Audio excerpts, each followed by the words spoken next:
मुजाहिद का रोल अदा किया तो तुर्की का सदर तैयब अर्दगान ने हक अदा किया।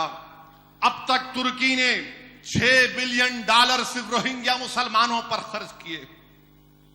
यही तुर्की था जिसको अल्लाह ने तौफीक दी और अर्दगान ने सारी दुनिया के सामने खड़े होकर ये नाम निहाद ह्यूमन राइट्स की बातें करने वाले, ये अमेरिका और बरतानिया से कहा, इनको समझाया और अर्दगान ने बांग्लादेश से कहा कि तुम पूरे रोहिंग्या मुसलमानों को ले लो, हुकूमत तुर्की इनकी तमाम पैसों से आपकी इमदाद करेगी।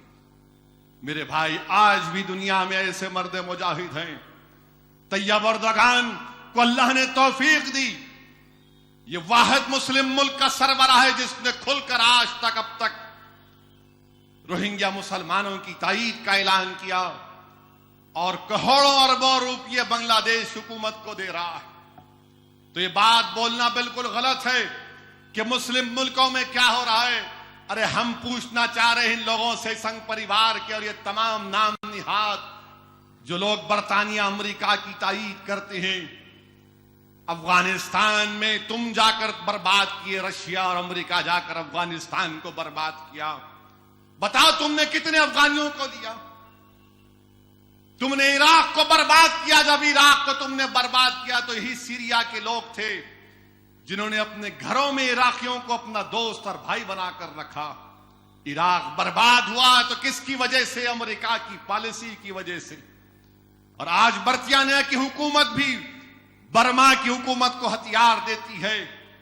क्या यह हथियार देना बंद नहीं कर सकते? क्या यह अक़वाम मुत्तहिदा के सिक्योरिटी काउंसिल में रेजोल्यूशन नहीं बना सकते? इंडोनेशिया में ईसाइयों ने एहतजाज किया तो ईस्ट तिमोर को एक नया मुल्क बना दिया गया। इंडोनेशिया को तोड़ दिया गया, ईस्ट तिमोर को नया मुल्क बना दिया गया। बताइए आप, यह अजीब गरीब बैनुल अक़वामी इंसाफ है। इंडोनेशिया में ईस्ट तिमोर में रातों रात उसको रिकॉग्नाइज कर दिया गया इंटरनेशनल लॉ के तहत। तो क्या रोहिंग्या मुसलमानों को रिकॉग्नाइज नहीं करेंगे? इराक में करकुक इलाके में जहां पर तेल था तो अमेरिका ने नो फ्लाई जोन बना दिया। तो क्या रोहिंग्या मुसलमानों के लिए आप नो फ्लाई जोन नहीं बना सकते?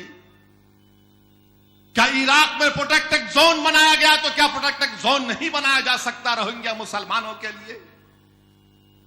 मगर मेरे अजीज दोस्तों और बुजुर्गों, आज दुनिया देख रही है कि किस तरीके से रोहिंग्या मुसलमानों पर जुल्म किया जा रहा है।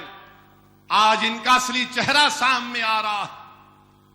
कोई आवाज उठाने वाला नहीं है, कोई बोलने वाला नहीं है। ह्यूमन राइट्स की बातें करने वाले जो मरने के बाद अपने कुत्ते और बिल्लियों पर $5-5 मिलियन छोड़कर जाते हैं, आज उनकी जबानें खामोश है। जो औरतों के हुकूक की बात करते हैं, बल्कि लेस्बियंस और गेस के हुकूक की बात करते हैं, आज तुम्हारी जबानें खामोश क्यों है? हम पूछना चाहते हैं।